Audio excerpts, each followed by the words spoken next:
Para finalizar essa parte de análise de dados, uma outra aplicabilidade que a gente tem, que pode dar aos dados de trocas gasosas, é o uso do RR, para identificar oxidação do substrato. Como vocês bem viram nas aulas anteriores, a razão de volume de CO2 produzido, volume de oxigênio consumido, essa razão ela indica o quanto o tipo de substrato está sendo predominantemente oxidado, né? Lembrando que para oxidar a glicose é necessário proporcionalmente menos oxigênio do que gordura. Então, se para oxidar um resíduo de glicose, né, uma molécula de glicose, é necessário se consumir 6 moléculas de oxigênio e se produz 6 moléculas de CO2, ou seja, é 1 para 1. No caso do ácido palmítico, que é um ácido que serve de modelo para entender metabolismo de gordura, é necessário se consumir 26 moléculas de oxigênio para a produção de 16 de CO2, ou seja, se consome mais oxigênio do que se produz de CO2. Então, a curva da razão de trocas respiratórias, ela serve para a gente ter uma noção de qual substrato, gordura ou carboidrato, está sendo predominantemente oxidado. E aqui no ano passado, é o que a gente faria também esse ano, a gente fez o uso dos valores de R para ter uma ideia. Porque é necessário tomar alguns cuidados para isso. Como eu falei na aula, no vídeo anterior, do R, da razão de trocas respiratórias, ela pode ser utilizada desde que o indivíduo esteja ou em repouso ou, na pior das hipóteses, fazendo exercício de intensidade moderada, abaixo do primeiro limiar. Por quê? Porque a partir do primeiro limiar, você tem a adição do CO2 que não vem da respiração celular, ou seja, começa a perder a fiabilidade dessa variável para indicar oxidação. Tá? No caso aqui, o que a gente fez? A gente, uma aluna amiga de vocês, que já se formou ano passado, a Priscila, ela fez um teste. Na verdade, a gente fez uma medida de repouso dela durante 5 minutos. 5 ou 6 minutos. Deixa eu ver aqui. 3 minutos. Ela chegou no laboratório com uma aula de manhã, eu pedi para ela chegar em jejum, né? Ela disponibilizou em chegar em jejum no laboratório, e a gente fez uma medida de 6 minutos, né? De trocas gasosas. Ela deitadinha, em repouso absoluto, durante 6 minutos. Depois a gente fez o teste no Danilo, conversou, tal e tudo mais. Nesse meio tempo ela tomou café, um café reforçado, com bastante carboidrato, e a gente refez a medida de 6 minutos em repouso. Qual é a ideia? A ideia é que em jejum a gente tenha uma oxidação maior de gordura do que carboidrato, né? Porque o indivíduo em jejum tem uma glicemia mais baixa, a glicemia serve como um sinalizador, redução da oxidação de carboidrato, né? E o indivíduo começa a oxidar mais gordura, entrar em cetose e tudo mais. A partir do momento em que você ingere carboidrato, isso serve como um sinalizador de que a disponibilidade de carboidrato aumentou, e por conta disso a célula começa a oxidar mais carboidrato. Então, na prática, em jejum, o R, a razão de trocas respiratórias da Priscila, tem que ser menor do que no pós-prandial, né, no estado pós-prandial, depois de um café da manhã reforçado de carboidrato. Café da manhã reforçado. Aqui estão os dados brutos, tá? Vou fazer isso rapidamente, não vou, como o tamanho do arquivo é pequeno, não precisa ficar cortando nada.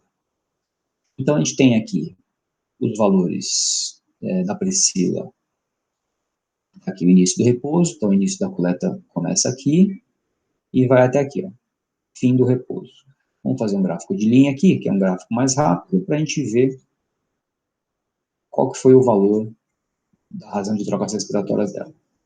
A razão de trocas respiratórias dela, durante esses 6 minutos, variou ali entre 0,72 e 0,76, né? Teve umas variações aqui no nível menor, né, de uma razão menor, aqui de uma razão um pouco maior, mas os valores estão variando aqui na casa do 0,7, entre 0,72 e 0,76.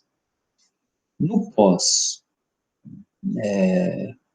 café da manhã, vamos selecionar os valores de R, só do momento de coleta, dos 3 minutos.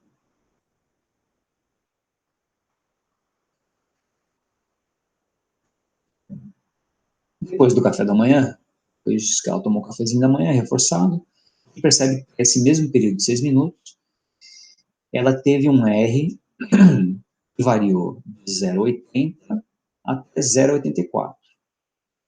Ou seja, no jejum, o R dela ficou na casa do 0,70, entre 0,72 e 0,76, e no pós-café da manhã, entre 0,80 e 0,84. Então, claro aqui que o R dela, depois do café da manhã, subiu, mostrando que começou a oxidar mais carboidrato.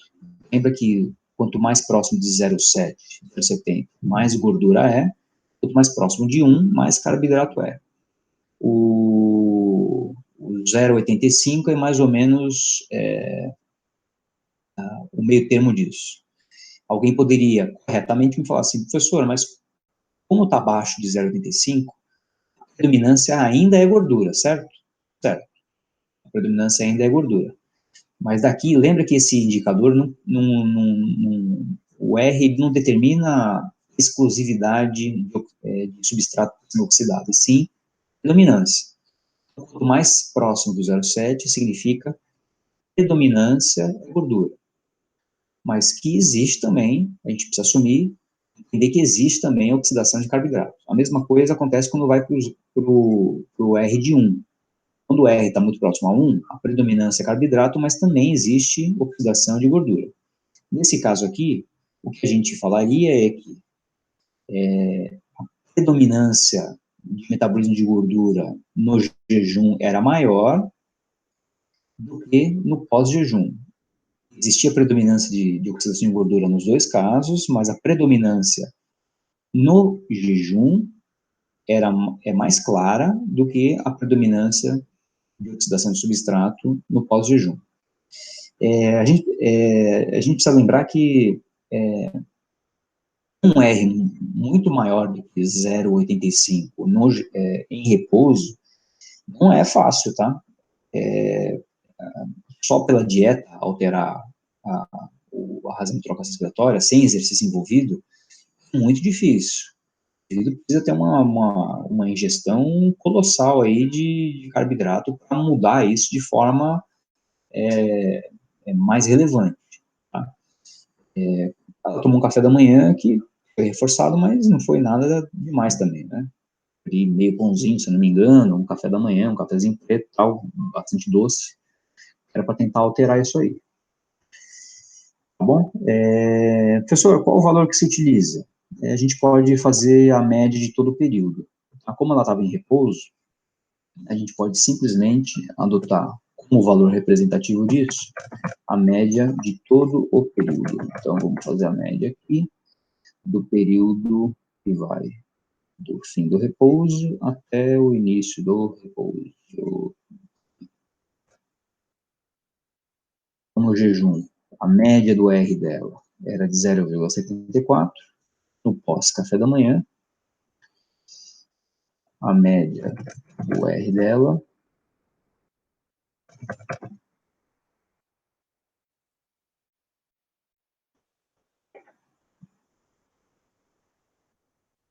é 82. Então, se a gente tivesse que usar um valor representativo do RR da Priscila em jejum, no pós-café da manhã, a gente diria que no jejum o R representativo dela estava em torno de 0,74, no pós-café da manhã, 0,82. Tudo bem? Isso aqui bom, enfim, é um pouco de demonstração para vocês como é que são os dados reais, porque muitas vezes a gente fica meio carente, né, de ter momentos em que a gente consiga aplicar os nossos modelos teóricos, os nossos conceitos, de forma de forma um pouco mais prática, né? Essa aqui é uma maneira importante e que torna mais clara a utilização, né, o emprego daqueles conceitos que a gente tem em sala de aula.